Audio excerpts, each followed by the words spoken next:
She is seductive. She is passionate. She is Christine, a 1958 Plymouth Fury with a taste for blood. Nothing you can do can stop her. Because how do you kill something that can't possibly be alive? Christine, Body by Plymouth, Soul by Satan, rated R. Watch out for her soon at a theater near you. It isn't Arnie. It's that car. It's evil. Oh, God. If anybody heard us, they would lock us up.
Well, greetings and salutations, everyone. Here we are. Tuesday means talk hard, and let's do it. And back in the house. This guy. That's right. Back from his nuptials, my friend, Stone Cold Loki. Thanks, my friend, for being here. What is going on? I don't know what you're talking about. I'm not back. I'm still on the island. Take me back to the island. I'm back. No, it's great. It's great. Things are great. Very happy for you, my friend. Best to you and the missus. It's so exciting. And we're just thrilled, though, to be able to have you back with us and hanging out. So, yeah, it's just good, man. So let's talk hard, man. Let's do it. So, with us, as always, is great chat. How could we not just start there, right? Look at this. Padawannabe up in here first. I thought women never passed 29. Don't say Christine's age too loud. She might get angry. Yeah, Padawannabe. Very good. Very good. Chris Berger says, yeah, we don't talk about women's ages. And Chris Berger, the mod, the GOAT himself. Thank you so much, Chris, for all you do. The triumphant Pops, Loki, and Ironcaster. Now, Ironcaster is not set to be with us. Hopefully, it'll work out. He has something going on in the old personal life, and maybe it'll work itself out. He'll sneak in the back door. You never know. Pat S. also helping run things here for me. Thank you so much, Pat, for all you do, my brother. Great to see you. Thanks for hanging out with us. And then from the Great White North as well, Zach's chiming in. All right. Let's do it, man. Let's do it. So. Look, I threw Christine on the schedule kind of a bit ago, actually. I don't know if you even catch up. Sometimes I wonder, the timeline when you get to things. So what was your thoughts on Christine and when you watched it, first impressions, those kinds of things, my friend? The car, right? The car. Everybody wants to know about what is up with the car. Yes, we know it's a chick. Yeah, we know she gets moody. Yeah, we know, she gets angry and she even gets a little bloody. It's great. No, it still holds up. John Carpenter did a great job. It's not exactly like the book, but whatever is exactly like the book, you get the gist and you get the idea. And he doesn't stray too far from what King wrote in the first place. So whatever plus or minuses you've got there, they don't affect what the story is about at all. Yeah, unlike like the Alan Moores of the world that hate everything that they get paid to let someone else adapt, King tends to not be as nasty about those kinds of adaptations and things like that. Obviously, I think The Shining is so significantly different than the book. It's Shining in name only, even though it's a great film. It's hard to believe it's the same thing. They are so different. It's completely crazy.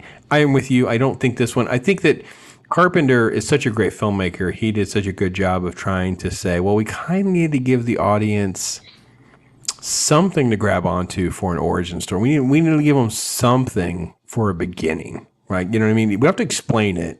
We just got to give them something. So I think that was the major change that he kind of put in there right out of the get-go. So Chris Persia says, I get to call Eris Mrs. God of Mischief. Indeed. Yes. Indeed you do. Christine, so much scarier than Loki's 1985 Mustang GT hatchback. Dorothy. We all see what you did there, Pat. Very good. Very good. Padawanami says chicks dig the car, but the car gets jealous. Oh, yeah. She does, too. Good one. Yeah, this was... It's just one of those films, like I said, you and I were talking about before we started. I just wanted to say I had not really watched this film really anytime recently.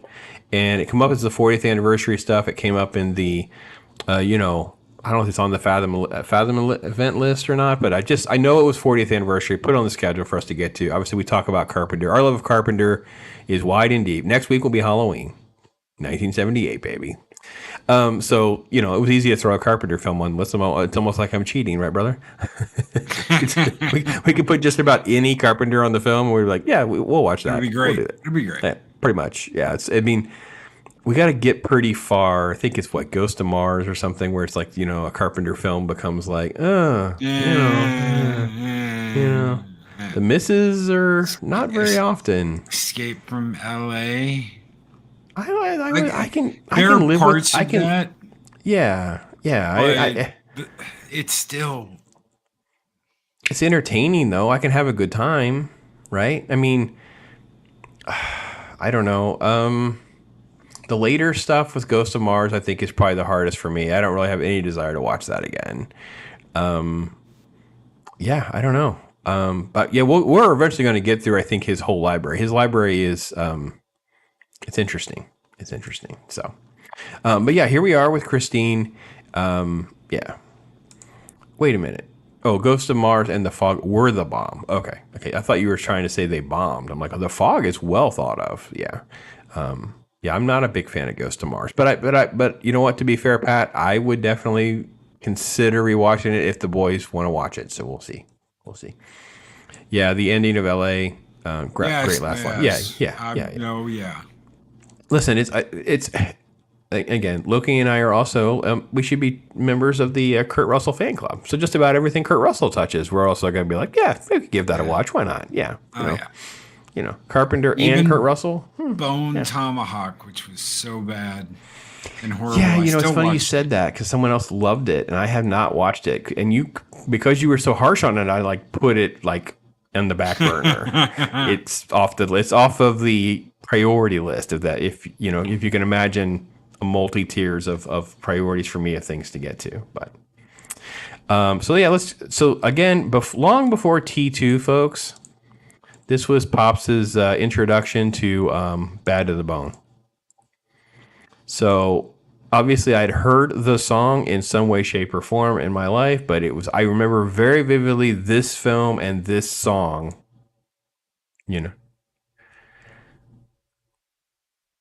I just remember that so vividly. And I remember it because and again, this is so old school, right? Columbia House Tape Club. Anyone else been trapped by that mess? I got the whole thing at TNG that way. You can imagine how much money I spent. Yeah, multiple addresses and names. I milked that system like you would not believe, and yeah, definitely ran right out and got myself some George Thorogood and was down that rabbit hole thanks to Christine. So, yeah, before Arnold and the Jacket in T2, it was the introduction to Christine coming off the assembly line, which I have to be honest, I also, as someone who was not super familiar with the Detroit automaking and its intricacies, this was a really fun little depiction of the 1950s assembly line. I really enjoyed that. I don't know, did you know how authentic all this feels or anything? Oh yeah, no, you see it. You see that car coming out of there, and this is what it was like. This is what they did. This is how they used to make cars. Yeah, that's nice. All that's automation now. All these guys' jobs, they lost to automation, and nobody ever talks about stuff like that at all. Yeah, so we have our first two moments. We have the hood comes down and crushes his hand, and the black dude gets inside and drops some ash in the seat, and Christine responds off camera, So there you go. It's our allusions to what's going on. And yeah, I'm here for it. I'm liking it. And then we just kind of have a nice time jump to now, and we get to meet our main characters. Arnie in particular, I think, is just a blast. It's funny because I think most people that I've met, like in real life and not in our YouTubing worlds, would think of me as you were probably the Arnie in school. And I'm like, I was not Arnie, and I don't even know that we had an Arnie. You know what I mean? I didn't have glasses. We had an Arnie. We had a couple Arnies. Yeah. In middle school, I think there were some Arnies because they were, small. They were prepubescent. But the ones that were even the uber nerds, most of us, I was also into sports and stuff. So most of us were also into sports and stuff too, or just something else. I didn't have an Arnie. I don't think I had an Arnie, but maybe I ignored Arnie. I don't know. And I also thought as I was doing my rewatch, my note on this was that, where'd he go? Yeah, here. Dennis is probably the least jock-y looking jock of the 1980s. He does not look like the football much at all to me. I don't know. Maybe that was me as well. I'm reading too much into it, but I was like, No, you didn't. And he isn't much better. And what's that other one? It's not Weird Science. It's the one where he has the supercharged charger. Eddie and the Cruisers? No. It was another science fiction movie. My Science Project? My Science Project. Yeah. Okay. Yeah. Thank you. Anybody who said My Science Project, thank you very much. Everybody's all right, chat. Let's blow it up. Let's see. Oh, well, first off, let's say hello because we got people rolling in all the time. So, folks, thanks. It's a gorgeous car. Yeah. Oh, yeah. Princess Leia Rose is here. Hey there, lady. Thanks for hopping in here, hanging out with us. Orville as well. Thank you, brother. PJ's always good to see you, my friend. Always good to see you. Yes, brother. And then My Science Project. So just generic observations for me personally. Again, I cannot tell you. So I would have seen this in the theater and would have watched it on VHS probably multiple times before college. And then college it would have been in. Probably would have made a copy of it. Probably would have had a copy. And then just sort of kind of fell into a vacuum, if you will. And I don't know the last time I've seen this movie. So I can tell you, I don't say that it's not that I didn't know what was going to happen or didn't remember it. It's like, how when you watch something this long ago, you feel like you've almost seen it for the first time. Yeah. Oh, yeah. This is one of the first 4K movies I bought just because It was there. There was only 11 or 12 different Blu-ray or 4K movies at the time. So it was one of the ones I bought. And it looks great. It looks great in 4K. It's a beautiful film. And I say that, again, being the nerd, the blue car, the yellow car, her clothes contrast with, I know this sounds ridiculous, guys, but look, jeans and a red shirt against the yellow car with the green background. The house, we don't care about the house. So everything else, take your focus on everything else that matters, right? And then you cut to the car, it's a blue car, and it's just them chatting. Then you get to that school, it's like a lot of different colors. What do you want to focus on? Where our eyes go? Things like that. Beautiful, beautiful stuff. And just feels super authentic. If any of you want to know what the 1980s felt like, yes, those are the lockers that we had. That was what life was like. Yes, this is what shop class felt like. That's what that was what shop class felt like in the 90s. Yeah, they never changed. No one. Why would the shop class change? I don't even know. The shop teacher. I don't know about the shop teacher. I can tell you this for sure. We went back when our kids started elementary school. The coach at that elementary school was the same coach when Laura, my wife, was young. I was like, because dude was like, he was like 68. Like he wasn't running, but he was yelling at them to run, things like that. I was like, yeah, shop teachers were the same thing. Yeah, they weren't changing. So homeboy on the right, that's the dude from the beginning of Ghostbusters. Yeah, he's the experimented on kid. Yes. Yeah. Yeah. Yes. Yeah. You can Holy keep your crap, I never $5. Yeah, you can keep your $5. I never noticed that. I just watched this and I never noticed that. Hey, that's the Ghostbusters kid. Yeah. Yeah, there are funny little, like Kelly Preston is one of the friends in this as well. So famous Kelly Preston's in this. So there's a ton of those kinds of things. And this is what you end up getting, I think, with this era of the 80s and the big filmmakers. We did a rewatch of a Spielberg. I did one on Lost Boys. I've done things like that. And so you end up finding all these like, oh wait, this is so and so, this is so and so, this is so. Yeah, it's a lot. It's a lot. Stereotypical nerd bullying sequences. Yeah. Boy, they really do, because I don't know if you guys remember, any of you out there remember, Travolta is the bully in Carrie. Also, another Stephen King project that was adapted a few years before this one by Brian De Palma. So basically, that's the Travolta character. It's just a different dude. So yeah. I love that the thugs, the bullies always had they had their own nerd, and then they had the weird fat nerd. It's like our bullies were never like that. Our bullies were all just bullies. They were all the same. They were all t-shirt wearing. They were from the shop, so they had hard lives. They were workout. They were muscular. Any and all of them could destroy you if they wanted to. Well through middle school into early high school. Because until you got to high school, they were the ones that were in puberty and you weren't, and that was kind of how they took advantage of you. Once we all started evening out, then it became even in the odds really quickly, and then we started to change the rules. So, let's see. That kid went on to be a great college driver, better than any Cobra Kai. Good job, Ben. ZBR is in the house. Hey, Andy. Hope you're doing well, my friend.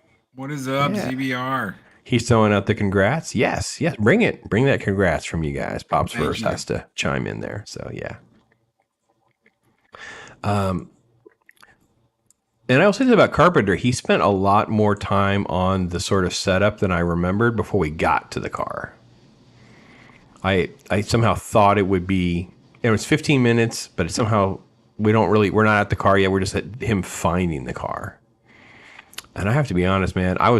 I totally had tuned out how bad the car was, man. This car is wrecked. Yeah. Get the car. $250, man. What do you think? $250?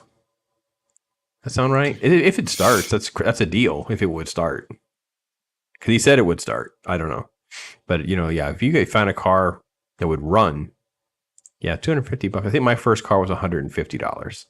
And that was in 88 or 89. It was a Gran Torino, and it ran. It wasn't nearly as beat up looking as this mess was. And I got it for $150. What was yours? $100? It's 500. I got a K5 Blazer with a pursuit package in a cop auction. So it was a state trooper, a K5 Blazer. But 350 supercharged, 350 small block with the pursuit package. I just had to clean it up and put a new floorboard in. So. Very cool. Yeah, very cool. This is the and there's just a brief little interaction with the junkyard guy. Well, not junkyard guy. Christine's previous owner. I don't think we really get too much of the backstory here about Christine's story. They go back for that later. And then, of course, the angry parents and all the cliches that go along with that. Before he says, basically, they just tell him, you can't keep the car here. And he leaves and he goes to this place, which is a garage where you can just rent space and you could work on vehicles and things like that. So, did you know of a place like this? I vaguely remember of one, but I had family members that would work on stuff all the time. So this wouldn't be something that we would have used regularly. No. Yeah.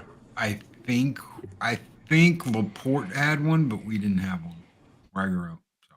There was one, and I only remember that being there because there was a lumber yard there, Cox Lumber was there, and there was something else, and it was next to the junkyard, and it had you just knew there were cars in there that were not being worked on. They were stored in there. So, yeah. See, look, that's like the $8,000 in 2003 money. That's out of control inflation. Yeah, maybe. Yeah. But you know what? You get the cop blazer ready to go. Good deal. Yeah. 64 Chevy Nova 4-door for $200. Wow, cool. Yeah, I had to go through 3 first cars. Like it's like there's always stories, right? So the first car got wrecked, so I didn't actually ever drive it, and it was a Fiat. It had all sorts of problems with it, and it got wrecked. So I never drove it. And then I had a Chevy Nova I didn't pay for. It was going to be gifted to me, similar to the one you were mentioning. I don't think mine was a 64. Anyway, it was in beautiful condition. Too good, because I guess they sold it to somebody else. Oh, a family deal. Yeah, cool. Let's see. I'm going to go do a 4,000 subscriber Steam celebration next month. I would like to invite you gents to get that. Oh, well, thank you so much, ZBR. Yeah, please. Thank you. And can you send me a message on Twitter so I can get it on my calendar, because I don't want to miss it. Even if I'm at the farm, I'll try to at least pop in to chat and make sure I make hey, and congratulations on that 4K, man. That's awesome, man. And definitely wanted to have you on, man. We got to get you somehow in the circle to be here for something with us as well. So. They had it says one of the garage on Old Gretna. The guy who ran its name was Skip, missing both pinkies. No kidding. I believe that. Yeah. I think the pinky thing or the finger thing, I think I was he was my shop instructor in college for like theatrical stagecraft, where you build all the sets and stuff. And he was missing a digit. And we all just knew. Because there was no security on those freaking table saws and stuff, man. Those things are massive. So, well, even when I was in wood shop my freshman year, first thing coach told everybody, always watch the saw, use the stick, blah, blah, blah. And what happens 2 weeks before the end of school, some guy's talking to a chick and he's paying attention to her and he's pushing his wood and you hear, blood's going juice. It's shooting everywhere. Just, yeah. Don't think I lived through an accident like that. I did live through the circular saw blade catching someone. Like, you know what I mean? Something slipped and the circular saw went over them. Yep. So it sliced them up. It fortunately didn't like sever like a massive vein or something like that. But yeah, same thing, blood everywhere and massive panic where you're like, just calm down. We'll deal with it. So yeah, I didn't have a garage like this. Enjoyed the context, and man, this guy, I do not remember his name. Great character actor. Let's see. This is what's his character's name? Make sure I get it right. I don't want to get the wrong guy. Wait a minute. The garage owner, Robert Prosky. Miracle on 34th Street. That's, Rudy, Miracle on 34th Street, Hoffa, Mrs. Doubtfire, The Natural. Yeah, great character actor. He was in all sorts of stuff. Yeah. Miracle on 34th Street was huge. Yeah, it makes sense. Okay, so we got to jump a little bit. Giving him the what's for and all the shenanigans about taking care of the car and all that. And they're already not seeing eye to eye over it. And then they're like, it's a big POS. And then he's scrapping. He's finding pieces and just one by one figuring it out.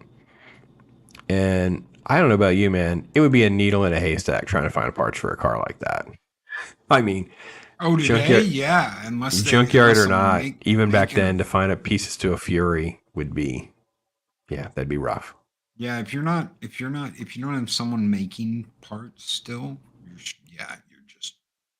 good luck. You might as well pull the engine out, put an LS1 in it, and go from there. Yep. And now with the internet, you just order parts. People just, so. This scene really made it for me too. Like, because you knew people that were like this, right? Would just love on their car, especially if they were doing restoration or any work on it. I had a friend's dad that was like this. He's a Volkswagen nut, where he'd restore all these beautiful old bugs and wagons and stuff like that. And he was always like that, like just very gentle and soft with the car. Yep. And you're like, wow, they do a really good job in this sequence with Arnie. I thought this was great. Pat's got a story.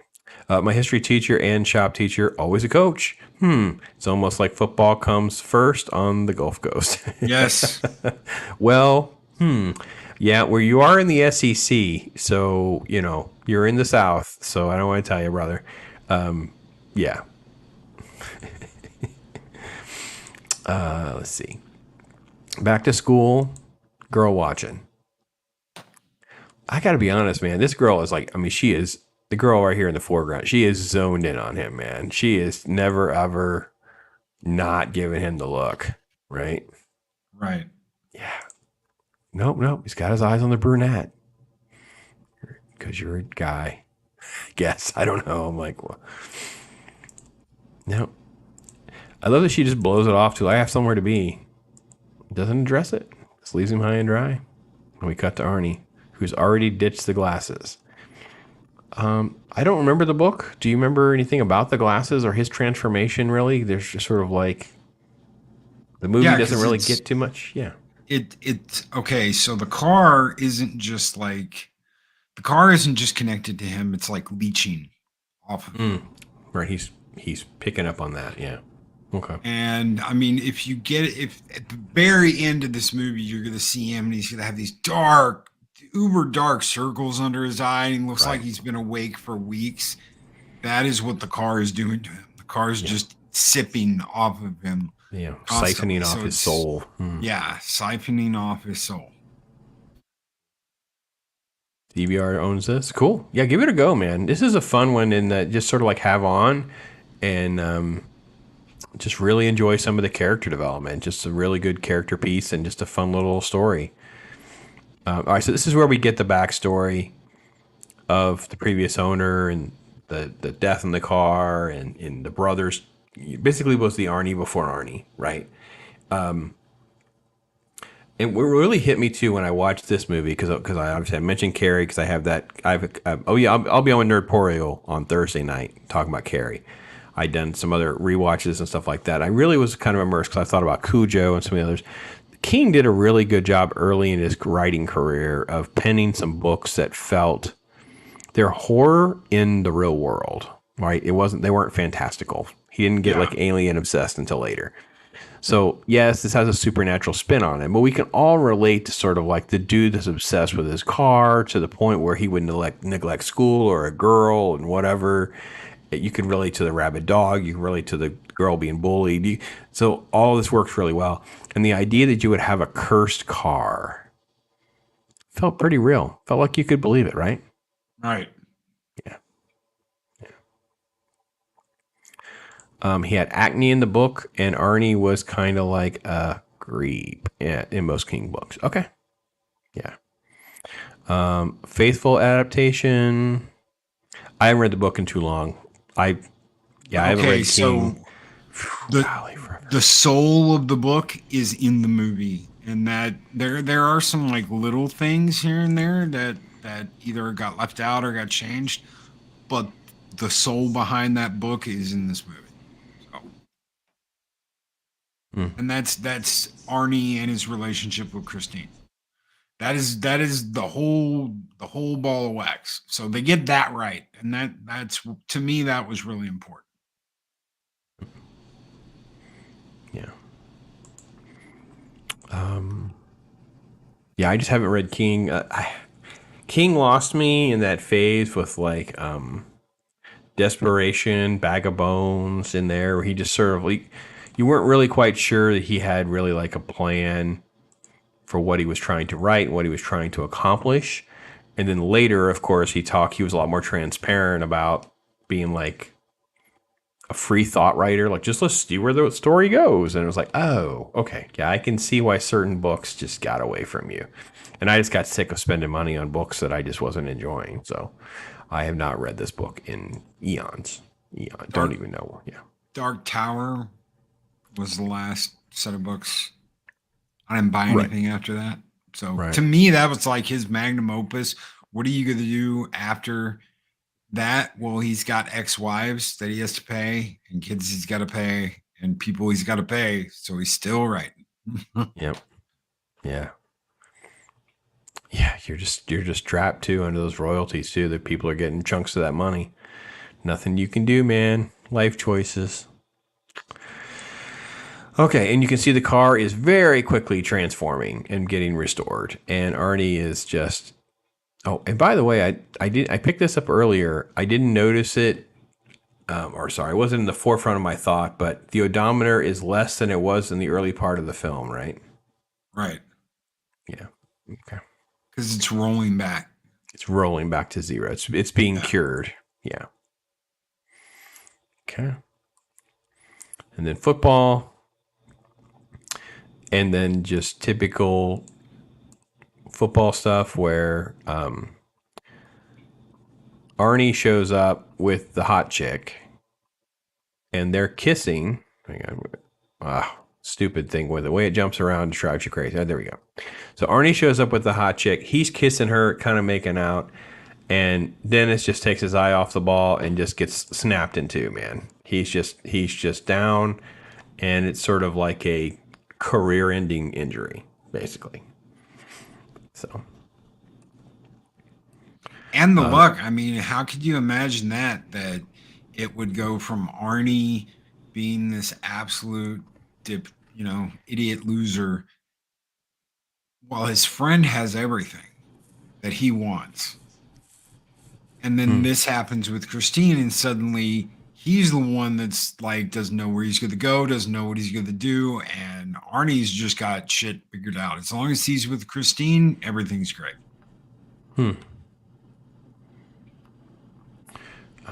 Let's see. Slasher Fred. Hey, Fred.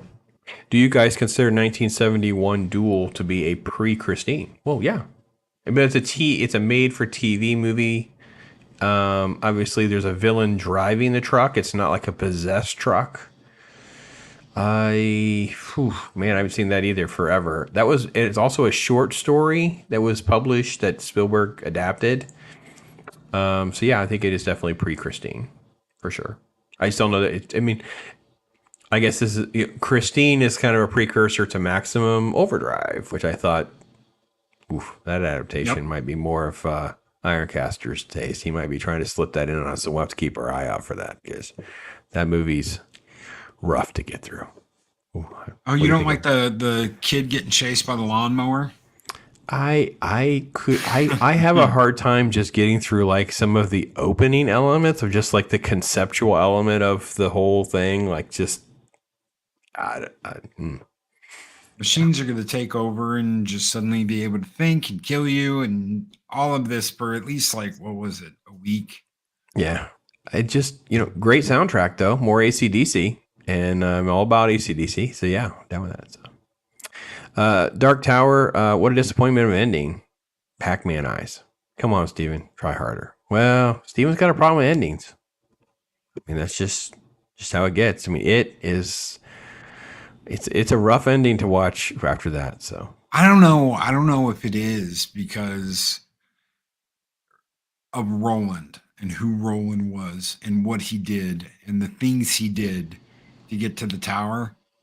That it's almost like, okay, so every iteration of Roland that's in the universe, that's in the multiverse, is stuck on this path, and they're all going to go down this path, and they're all going to do the exact same thing because that's where they're stuck. And they're in an infinite loop of bullshit because he was such a killer and God didn't like it.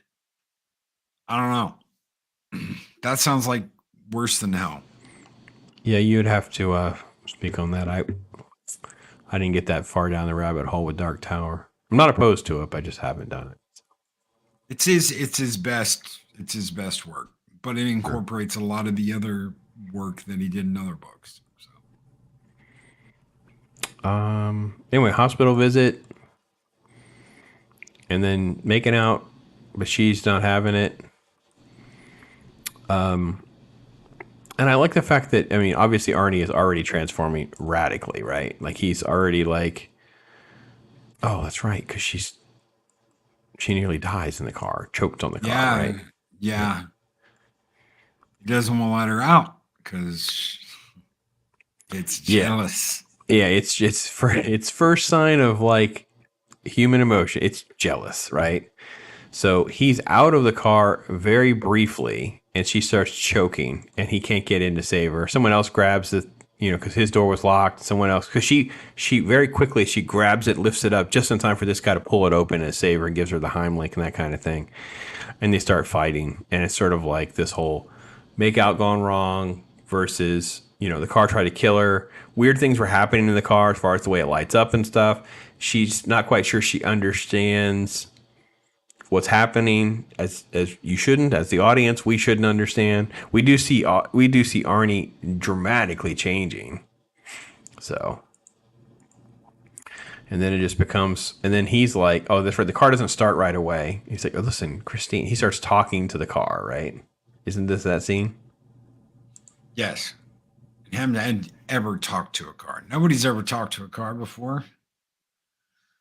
It's all right, Christine. It's okay. You have nothing to be jealous of. She's just a human girl. Don't worry about it. You're my first love.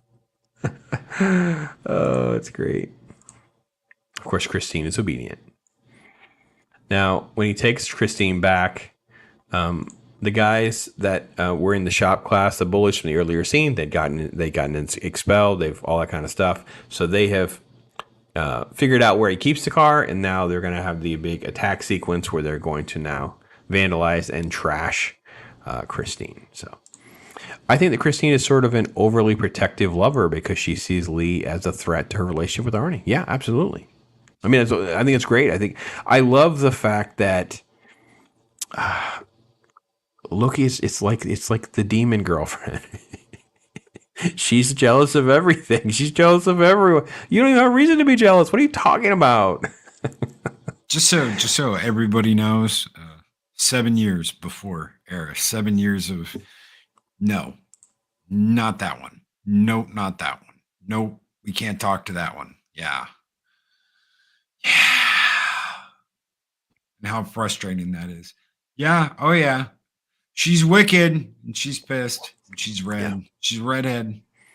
Look out. She's a hothead too. She's a hothead. So Jacob is here. How you doing, brother? Great to see you. Great to see you, brother. Jacob? Thank you so much. Yeah. So we're gonna jump a little bit. Don't want to spoil every little intricacies, but yeah, the car is trashed, and so it's just important to know that Leigh does see that the car is trashed. That's just important to note. Then it kind of jumps a little bit forward, and let's just say we get the famous scene called "Show Me." I don't know if we should spoil "Show Me," but I will say this. You got to give credit to the 70s and the 80s for coming up with ways to even making scenes like this happen. Because now it's just CGI, right? It doesn't work for me at all because it's just CGI. What are your thoughts watching this now? These guys dedicated their lives to making magic happen. Okay, this magic. Remember when everybody used to call Disney the Magic Kingdom and all? Yeah, these people created magic in the 60s, the 70s, and the 80s. What you get now is a guy on a computer that's like, okay, I can make it look like this. I can make it look like that. I can do this. We can do that. This is beautiful. Did they do this in reverse to get the angles? You got to ask yourself, were they crushing this car and just they got it from certain angles where it doesn't look like it's being crushed and then reversed it? Yep. How did they do this? Special hydraulics. They built special hydraulics for it. They had, multiple cars that are built for certain pieces. Like the grill is different than the one that's the fender. So different cars have different purposes. I think there was roughly at least 7 different vehicles. You know what I mean? So, and pieces of vehicles, like they're not all Furies. There's pieces of other vehicles that they use. That's what they could get. And you can't tell because it's shot within a way. This is what the hydraulics are for this shot, this scene. There's more creativity in this brief little sequence than there are in some of these shows. Whole shows. Absolutely. Yeah. Whole shows, yeah. Jacob with a 4-month super chat. Thank you, brother. Thank you for that member chat. Appreciate you. Got to watch out for those red Plymouth Furies. Yes. I think all Furies, but definitely the red ones for sure. Thank you, my friend. We will do that. We will do that indeed. So, practical over CGI. Well, you are amongst your own here, ZBR. It's You almost are a a monster. dead. It's almost a dead art. If it's not dead yet, it's in endangered species territory of practical effects. Because I think all that's those why- geniuses just got booted. It's like, well, we don't need you anymore. We have computers. What are you going to do? Where are you going to go? And it's all falling apart around them. They don't know what to do. I think that's why if you haven't watched the live action One Piece, this is why I think live action One Piece has become kind of the thing right now, because a lot of it is practical. There's these massive sets and boats that are built. You're filming a lot of the locations and stuff. You can tell, and you feel part of the universe they're trying to create. So, rubber bumpers. They did all this for under 10 million. Oh yeah. This was the budget on this. 10 million. Yeah. Very, very cool. Yeah, I love it. Christine reveals itself to Arnie, puts itself back in order, and then makes quick haste to go on a rampage. Which he does quite well, and viciously and cruelly, and it's like run some more, fat boy. You're like, damn. And they don't even show you how graphic this goes. And again, the intensity of this sequence is just insane. And then you find out later, and I'm not going to spoil it, but let's just say this, that his remains are so graphic that they're just talked about. So you're like, Carpenter, he held back himself. He showed restraint. And I'm very, very thrilled that he did, because it makes this even more disturbing for me. Oh, when the car inches forward. Mm-hmm.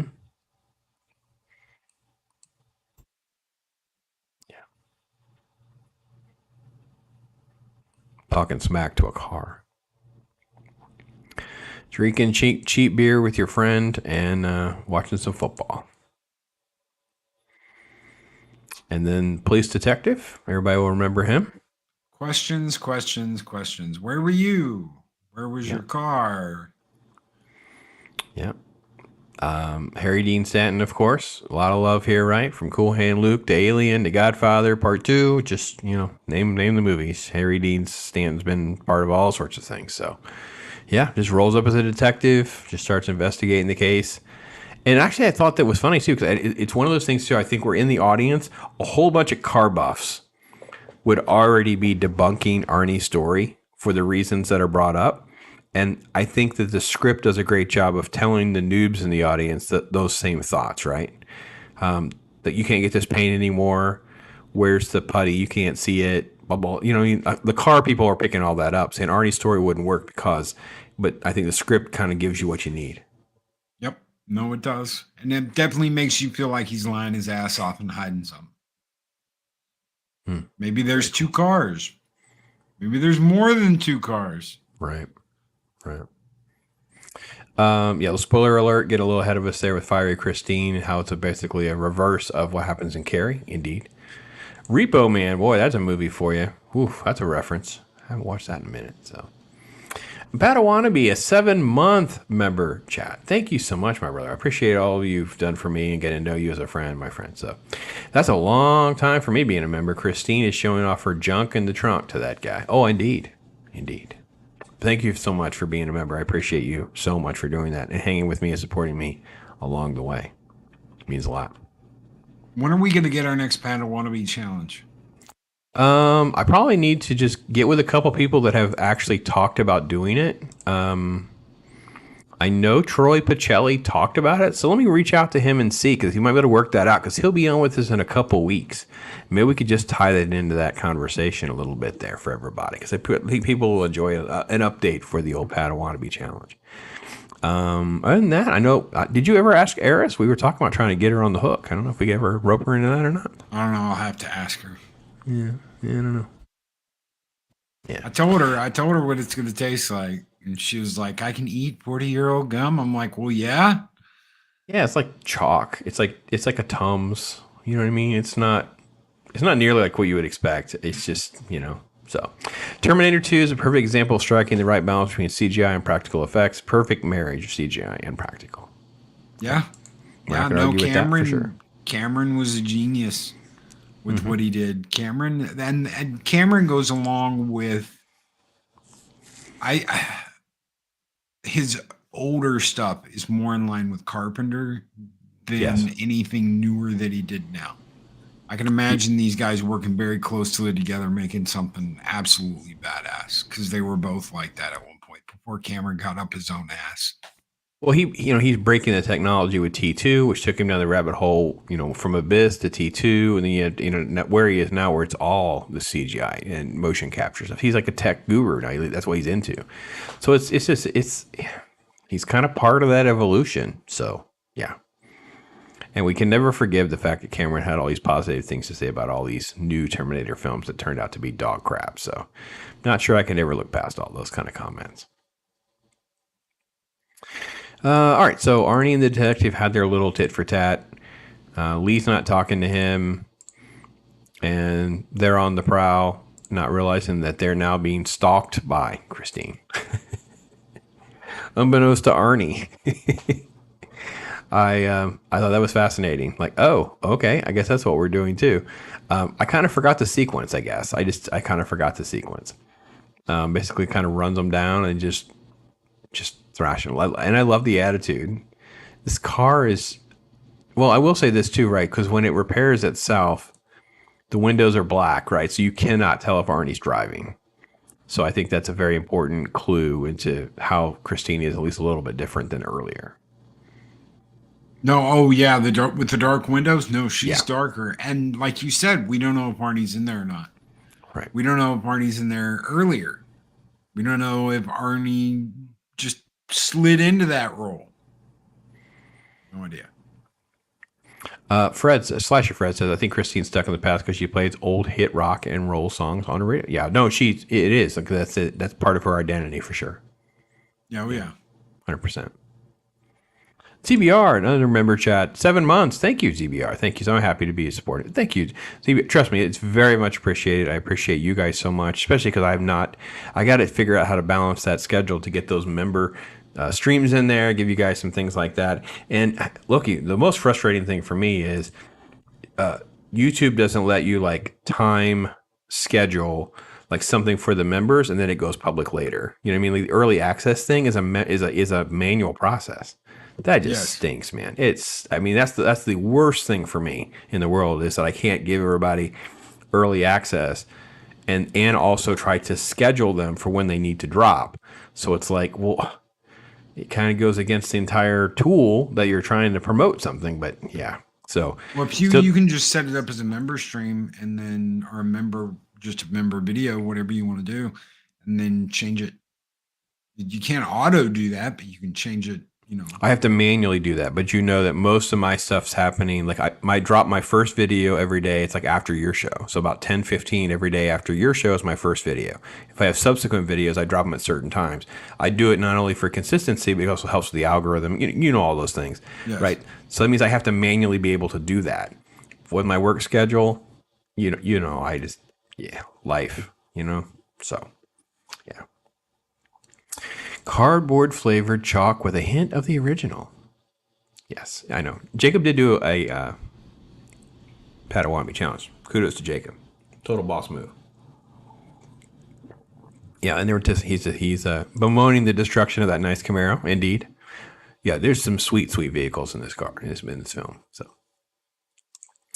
Hey, ZBR, you still have the Star Wars pack. Oh my. So there you go. So you could. Well, ZBR, we need to have you on. You'll have to go on camera and do that challenge for us if you want. Yeah, we'll have to figure that out. Let me know. Hit me up in that chat. Let me know when we can get together and have you on for a talk card too. We'll be doing some Christmas movies and things like that. So let me know. Someone might strike your flavor and yeah, we can do that.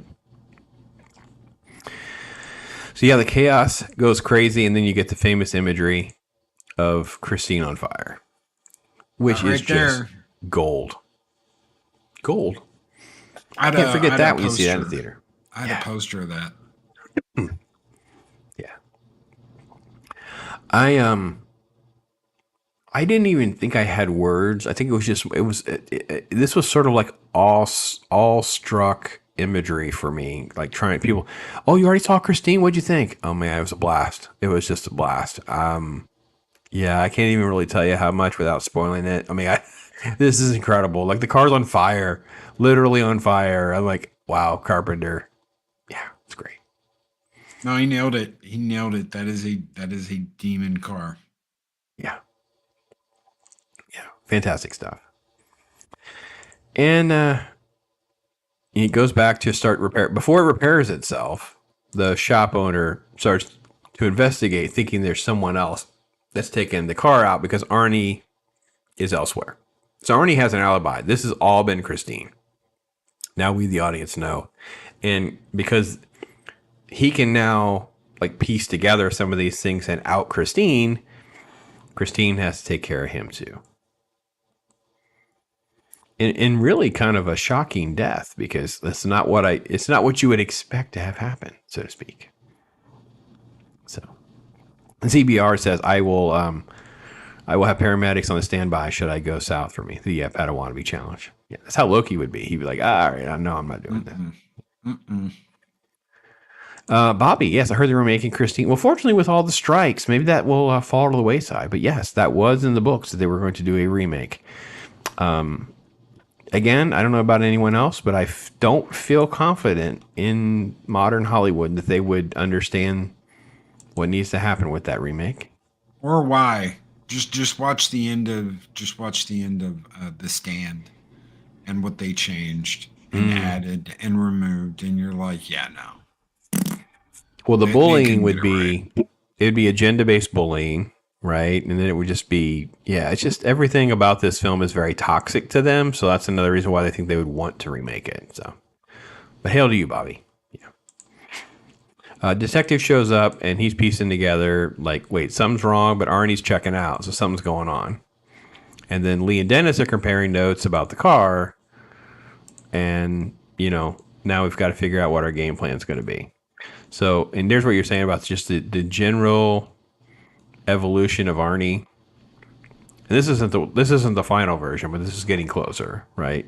Yep. Like he's just almost zombified. He's almost just become the puppet on Christine's strings, so to speak. So, oh man, sold his dad's 57 Fury just like Christine did in the beginning of the movie. Wow, beautiful. Beautiful. So, yeah, this is the invitation to Christine. They're trying to get to Christine to attack, and they're going to use a bulldozer, and you end up with the final fight scene with the bulldozer versus Christine, basically. And Arnie gets himself kind of stuck in the middle of it all, which I think is very interesting. Oh, that's the very end with Arnie. Yeah. So, I will say I really just enjoy the fact that it just kept going, but I felt like they established the rules enough for me to know that this could, I don't say believable, but this all worked for me. I know it just sounds crazy to think this car is going to constantly heal itself and we'll have this demonic car versus a bulldozer. It keeps going and going and going. And I'm somehow okay with that. And for those of you who understand how my brain works, but they sell it to me, Loki. He sells me on it. I'm in. I enjoyed it. It wasn't cheesy. They crushed this car. So they crush Christine. And they have it hauled off. It gets crushed. It's a box. It's a box of metal. And it starts moving. It moves. They hear a boom box and they hear that music and then there's a quick hesitation. It's a guy. But then they zoom in and the film ends with this quick little moment where that little piece of grill right there moves. And that's how the movie ends. So if it unwraps itself, it takes a couple of years to unwrap itself and go back to being a car and gets another person. That's great. I could live with that. Keep eating people, Christine. Mm-hmm. Yeah, it was kind of a nice, pleasant ride to revisit. I really did enjoy it. So, I don't know. Some final thoughts on the movie. I have something to share with you. You're not going to believe what I found. So this was super cool. It was good to watch it again. I love watching it in 4K. I got it in that Stephen King 4K set. So yeah, Very cool. pretty good. Yeah, I feel the same way. It's just like I just had a blast revisiting this movie. And like I said, it was on the heels of me watching something else that was King and adapted. And I just kind of like down the rabbit hole of like, well, what else of Stephen King should I watch? That kind of thing. This is a YouTube video. Let me pull that link in there for you guys because you guys are going to want to know. Well, I don't. Oh, there it is. Okay, I can share it this way. Copy. Oh, it's not letting me share that way. Okay. Well, I'll get it in a minute. Okay, this is a YouTuber. He's a little obsessed with Christine, just so you guys know. Just he has. But look how cool, dude. He has like the junkyard version, the slightly restored version, the beautiful, immaculate, the train wrecked version, the caught on fire version, and he has the little box on the far right there. Isn't that crazy? Oh, that's great. I thought this was just amazing. Look at the intricacies of the details. It's after they kicked the crap out of it. No, that's nice. Heck yeah. I didn't find this until today, or I would have reached out to them and tried to get more info on like, permission to use it kind of thing. So he's showing off. He has like the big one and the little. This one actually lights up and stuff. And there's one that's scorched, which also still lights up. And then he has plates. VHS. Yeah, dude is all in on his horror stuff, things like that. So, yeah. I was like, this is super cool. I thought I should share that. Look how he shows it off. Look at that. Super cool, man. There's a nerd for everything, right? Right. Oh, yeah. And there's some Stephen King nerds. Look at that. He has a sledgehammer on top. He has little pieces of the debris, like just strewn around, just like them. I mean, this is incredible detail. This guy is like, wow, that is super, super cool. It's almost like a museum thing. You know what I mean? It's almost like a tribute. You're just not going to see something like this. I guess that makes sense. No, not every day. Yeah. Very cool. There's a show called Graveyard Cars where they did that one run off a remote so no one would be in the car driving. Oh, okay. Cool. Yeah, almost all these. I mean, there's so many of these Hollywood scenes that you see, and then you find out they're on remotes. A lot of the cars that are going backwards in these chase scenes, they built the car backwards so that the driver's facing the right direction. The car is just built around him, so it looks like it's going in reverse. Things like that. But it is really, really fascinating to get to sort of kind of like get that in your head. So you're like, I'll buy that. yeah, that is super, super cool. Yeah, I couldn't believe it. I just Googled it on YouTube. I just searched it up. It was like I was looking for like different commercials and things. I played the trailer earlier when we opened. Like that's actually one of the spots promoting the movie. So here's the link to this video. I don't know what to call the video. Christine models or whatever. Yeah, that's fun. I don't know, man. What's Halloween movie watching going to be like? You got your birthday coming up. Crow. Yeah, it'll be. Yeah. I'll be watching Crow on the 30th because I do that every year. Mm-hmm. Obviously, do Great Pumpkin. Do the Thanksgiving, Charlie Brown. Peanuts Thanksgiving, Charlie Brown. Yeah, might watch Sin of a Woman. It's getting to be around that time of year too. Yeah, it's getting close. Yeah. So if you don't know, these are all Talk Hard classics. Is what they are. That's right. Get into December, we'll be watching Die Hard and Lethal Weapon movies. We will definitely be doing this year. We're going to let's run another schedule again. So we have Halloween next week. That's 1978 John Carpenter classic, right? The real slasher. It all starts there. I know there's other films. I know, but really, it's Halloween, right? Halloween is the one that went around and said, for a reasonably low amount of money, people will go see the boogeyman kill a bunch of teens, particularly some that will show their boobies. And there you go. That was the formula. Very simple. Very simple formula. Works really well. We got Jason next. We ultimately got Freddy. Many other knockoffs. And there you go. Whole new subgenre sort of built on the back of John Carpenter's work, in my opinion. Then we were going to talk hard. We're in November already. As we were discussing before our show, my friend. Can you believe it? Like 3 weeks till the week of Thanksgiving. Like it's nuts. Like it's just the way Halloween falls. But we're going to do Planes, Trains, and Automobiles. What a film. Whew, what a film. Home for the Holidays, which you said you hadn't seen yet, so that's pretty cool. Nope, never saw it.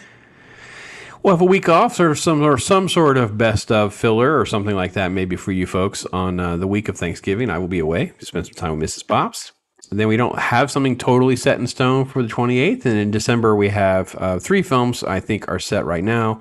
Nightmare Before Christmas, Christmas Story, and Die Hard.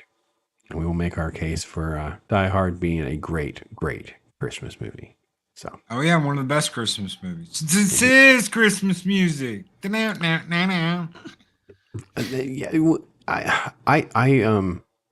I always make this argument because I know people love to pile on the Die Hard thing, and I know you're like me. You have a Nakatomi shirt, right? Because I have a Nakatomi Christmas party. We have Nakatomi shirts, guys. We are so cut from the same cloth, just like a decade apart from one another. It's completely insane. Like it's just you had a Nakatomi shirt on, and I'm like, yep, I have a Christmas party Nakatomi shirt too.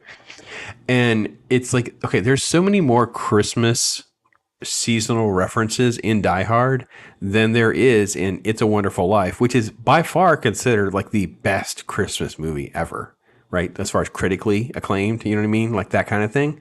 Like the amount of Christmas in It's a Wonderful Life is like this much. It's so small compared to Die Hard, where it runs from the whole freaking thing. So yeah, Jacob, you gotta keep notes. Talk Hard is almost like a sub community of this. Like we have intricate notes. We did Crow for his birthday last year, so Crow was very special. We've shown off his Crow albums. We've shown off that kind of stuff. So yes, we definitely went knee deep on that kind of stuff last year. So Cabin in the Woods, yes, you know that I actually really enjoyed that film. I have not rewatched it, so that will probably not make the cut for this season, if you will. I'm pretty much done with my Halloween content. I'm already on to what happens after. So that would be one to kind of have out there as a flyer at some other point. So for sure. So they're all wishing you happy birthday now, brother. So there you go. Getting those early wishes. Thank you guys. So true. Yeah, I have that on a shirt as well, Jacob, but I'm not. I was told by Mrs. Pops that I cannot wear that to work. She doesn't like it to go out in public with it when I wear it. So I don't know what to do with it, Loki. I wear it as an undershirt mostly, so I don't get in trouble. But what do I do? Like I'm not allowed to wear it. Like I get in trouble. So, but I have a shirt that's like that. It looks exactly like the gray shirt that says like I know machine gun. Ho ho ho. Closest thing to that I've got a FCOM, Die in Battle and Go to Valhalla shirt, but it doesn't. You know, it's like the full. Yeah. You know. Yeah. But I wear it out anyway. So. Well, you know, we'll see. She's just like, please don't wear it out to dinner, and I'm like, okay, I'm gonna wear it out to dinner. Yeah, see, that's the problem too. It's like we don't just like, you know, I don't ever really just run out to the convenience store and come right back. It's like we go out, we're going to dinner, we're gonna go see somebody, we're gonna, you know, she doesn't want to have to deal with the shirt. She doesn't have to deal with, you know, it's not like an easy thing to ignore, right? We have that kind of shirt on, so that's all. So, but when people recognize it, that's just the best. You know, they point at you and they're like, "Hell yeah, that's what I'm talking about." Yeah, the Nakatomi is definitely an insider one, right? Because that's like next level nerds. You get somebody who gets the Nakatomi reference, right? If they get the Nakatomi, now how many people ask you about it? Because I usually get, because I will wear it at least twice during Christmas, during this time of the year. So I'll usually have someone like at work, someone who I don't know really, really well, and they'll ask me, what does that mean? Or what's that from? Like they feel like they know enough, but it's not clicking. It's like a shirt you're wearing now. Oh, this was a total, this is for those of you who can't see, Flynn Lives. Yeah, it's like that shirt. I know what that means. What does that mean? That's an insider nerd shirt for sure. Nobody knows this shirt. That's like super. Yeah, for us, this. If someone knows Flynn Lives, then they're totally in the club. Like, why are they not subscribed? What is this nonsense? What is this? This balcony commenting nonsense, Ironcaster. So in the peanut gallery. He is in the peanut gallery. Ironcaster, my brother. Listen, you take care of business. Do what you got to do, my friend. We will see you next week for Halloween on Halloween. Indeed. Get your rest. Do what you got to do. Take care of things, my friend. So that's good. That's good. So I thought we would just close briefly. We only have a few more minutes. It was fun to break bread with you, my friend. Got to see Loki shopping in Ants. We got to hang out with the missus and the missus. So Pops met us up at City Walk, which I had no idea.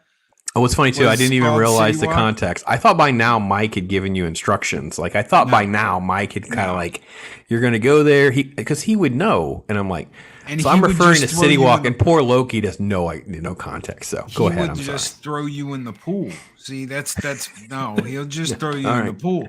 So I have no idea what City Walk is. I think it's like a restaurant. I think we're gonna like leave the park and go to like City Walk, Shitty Walk. Mongolian beef. I'm like, okay, he wants to get Asian food. All right.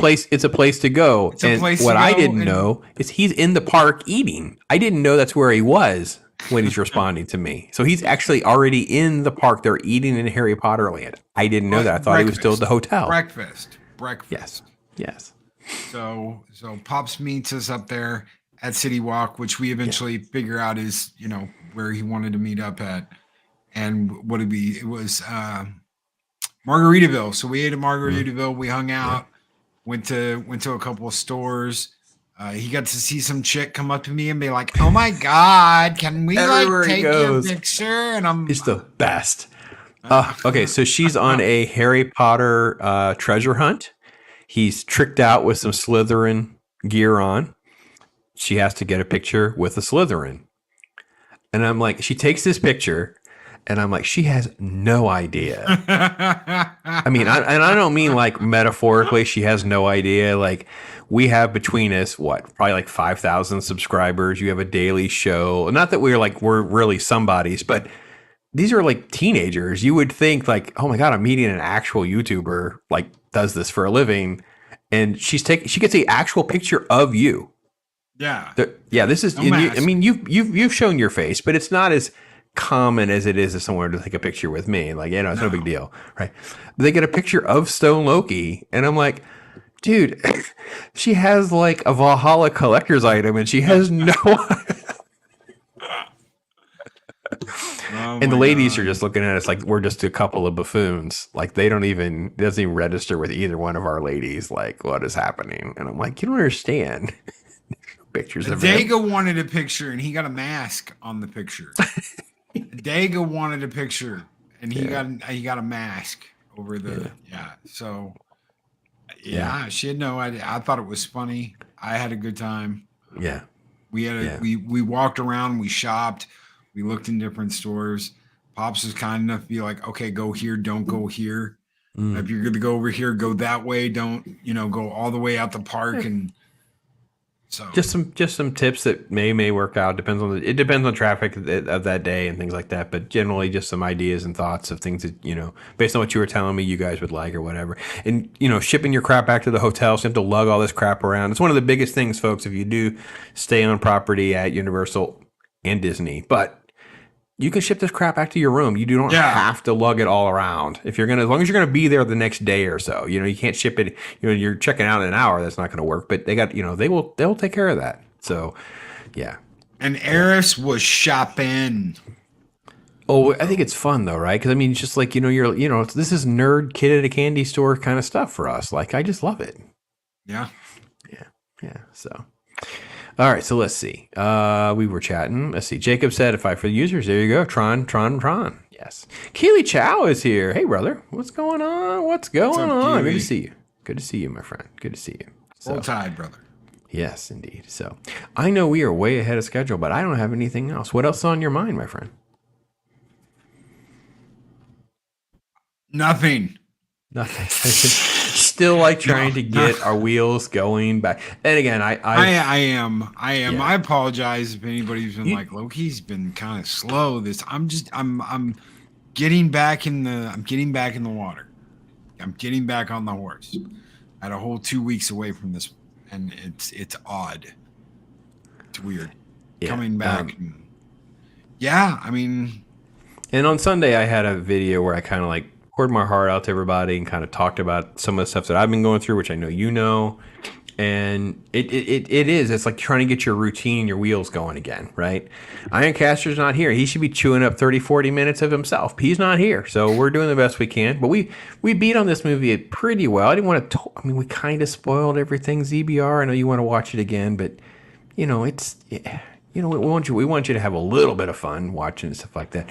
I know Eric O'Sullivan, if he hasn't already dropped his video on this, he's dropping a video, and he will have a lot more insight. We couldn't get our schedules to work out for him to be here, but he knows the DVD commentary really well and things like that. I just didn't have a chance to sort of like revisit that much for this film and that kind of thing. So, but you know what, guys? Just go and I'm going to do a video here soon, Loki, and you'll get this.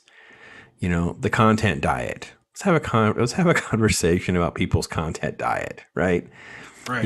Yeah, I got it. I know some stuff sucks. I'm the guy that will watch it so you don't have to, right? I get it.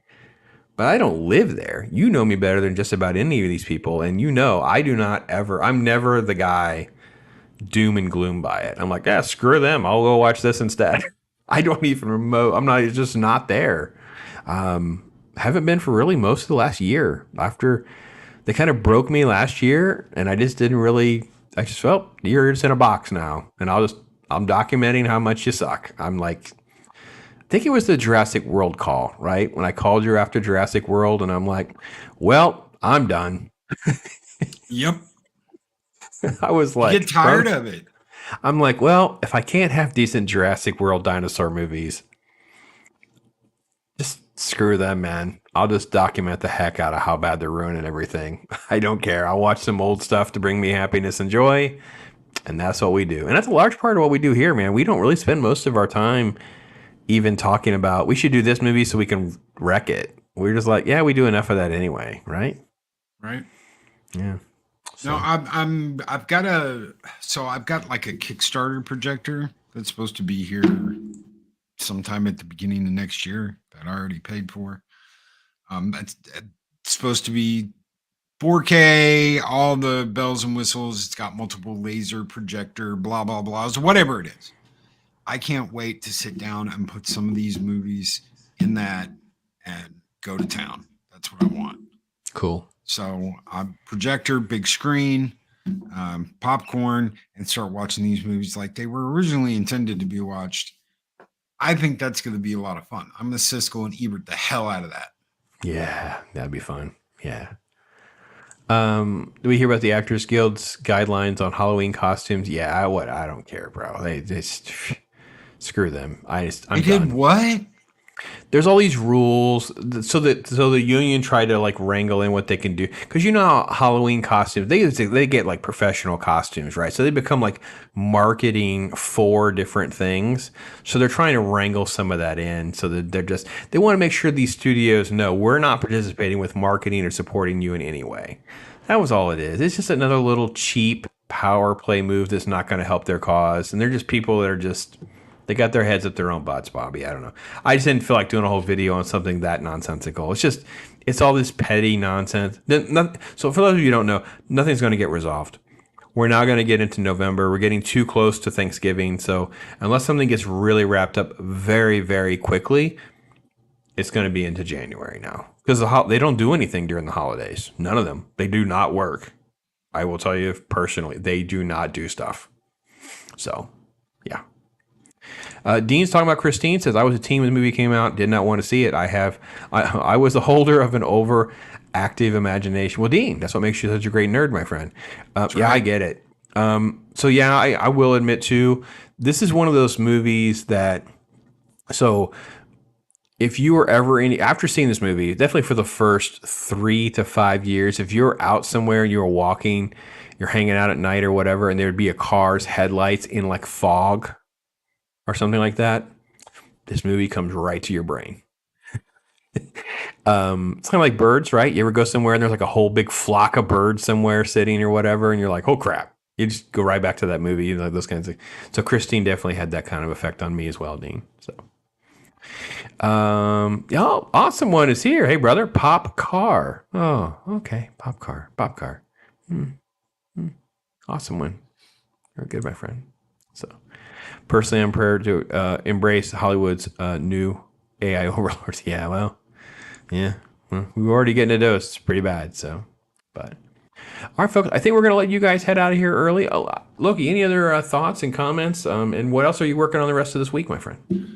So we're going to do YouTube talk tomorrow. I don't know how hard we're going to burn it down, but we're going to burn some shit down because obviously some hanky crap happened while I was gone that I've been filled in on.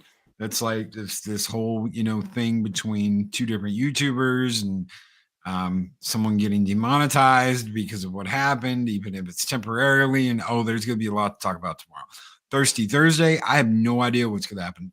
Friday, no clue.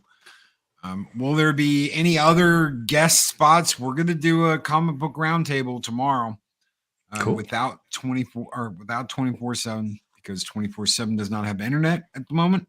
So if you haven't heard from him, if you haven't seen him on the YouTubes, if you haven't seen him guest somewhere, it is because he is without internet and he's not going to have internet for a while. So he's probably not going to have internet till December or January. So maybe I can pop by from like 8 to 9. So yeah. He's going to be comic book talk. Yeah. Cool. Yeah, you're always invited. Yeah. I can't usually stay for much. I'm usually doing editing and upload and stuff like that. But I could do tomorrow night for about an hour or so. And I actually subject myself to some of these comic books, which is completely insane. So, moral of Christine is don't buy cars from the devil. Or there may have been in the hands of the devil. Pat's got our links right there. Make sure. So, yeah. All right. Well, let's make sure you check out Mornings of Mischief with this guy. Again, congratulations to you, my friend. So, thanks again for all of you that are members that have been supporting me, especially over the last few weeks. I wish I could tell you the crazy had stopped. It is not. I guess I could share that really, really quickly. I do have one little photo I can share. Let me close this.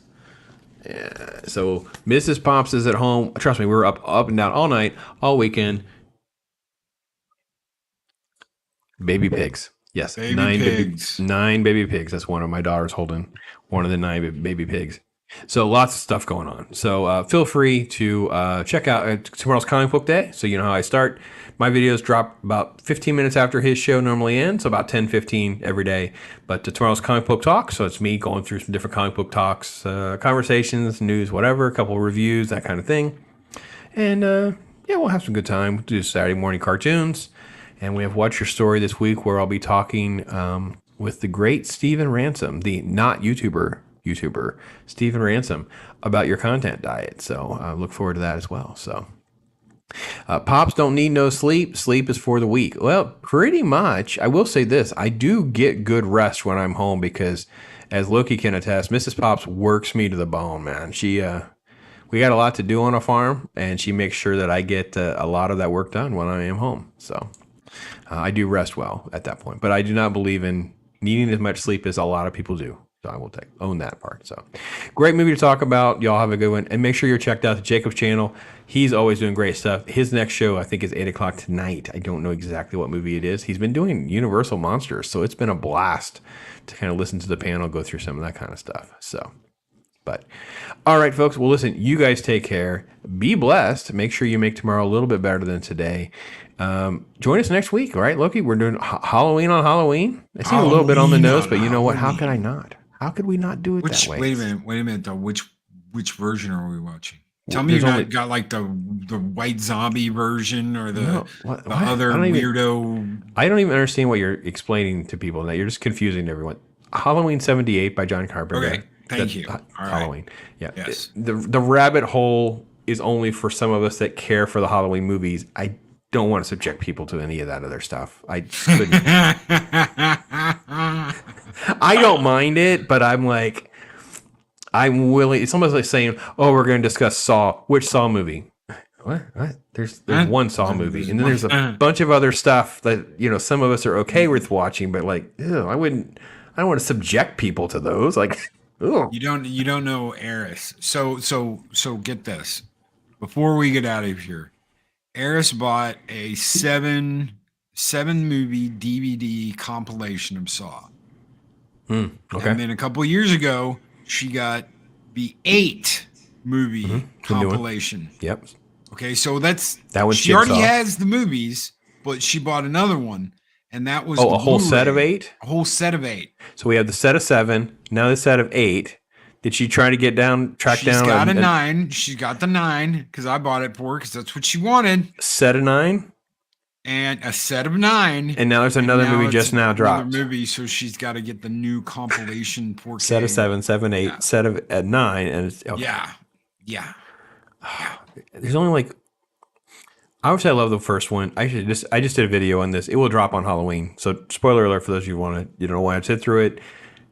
The first 2 sequels I think are fine. I mean, they're not great, but they're not bad. After that, it becomes a shoehorning of retconning, and I'm like, what a waste of my freaking time. I can't stand those movies. Oh, yeah. So, Eris. But it's still not as bad as my Lord of the Rings thing. So how many versions of Lord of the Rings are there? Like 9? Okay, so I've got the extended VHS. I've got the original DVDs. Mm-hmm. I've got the extended DVDs. Mm-hmm. I've got both extended Blu-ray, the ones with the maps. And so the ones the regular ones. You have the map ones and the not map, the regular ones. That's right. And then I've got the 4K trilogy. I've got the 4K Hobbit set, and then I've got the 4K Ultra Lord of the Rings set that has all of the Lord of the Rings and the Hobbit combined. Wow. It's like a chest that you open. Mm-hmm. It's not like So the other ones look like books. The Blu-ray ones look like gold books. So you open them up and the maps on the inside. You're like, yeah, that's great. The ultimate set. I got the ultimate set for under $100 on Prime Day. So yeah, that's the only reason why I ended up buying that. But that is the superior set. So if you want the best Lord of the Rings set you can get it's the ultimate one. Yeah, the ultimate set on Amazon. The cheapest. Saw 10 is so good. Okay, I've heard good things. Didn't watch after Saw 3. We're good, Chris. I mean, maybe Saw 10 is fine. I cannot recommend anything between 4 and 9, and I have a video coming up that will explain to you why. So, I assume this is about Lord of the Rings extended DVDs. Yeah, I have like 4 sets. So of that list, I have like 4 of those. So yeah, I'm not. There's always a bigger nerd. So. On a scale of 1 to Jason X, how bad are the Saw movies? Oh, well, Saw 1 is fine. Saw 1's a good movie. Saw 1 is it's a classic. It's a game changer because it basically revolutionized like uber indie and uber like the gore kind of stuff. It just changed the game. 2 and 3 are fine. They have like these emotional story arcs and things like that. It still all works well. 2 and 3 do. Again, I kind of put them in the middle, though, right, Loki? Like 2.5 to 3 stars on my 5-star scale. Like they're okay. They're not great, but they're okay. They're solid. I can rewatch that. Everything after that, I don't know. Do you have an opinion? You have a thought? No, I'm pretty much on the same level. It becomes just kill porn. And just weird shoehorning, retconning stuff that my brain just goes, well, that wouldn't work because of this, and this would have happened, and where would this character have done during the other 6 movies? And there's just all kinds of stuff like that. So, all right. So, all right, let's go. All right, listen, we will let you go, folks. Listen, Gotta give you some Bob Ross. Make you happy. I don't have like a Halloween clip or anything like that. So I gotta go old school. That's what I got for you. Dancing to Bob Ross. Thank you so much, folks. You guys take care. Be blessed. Till next week. Talk hard. Ross.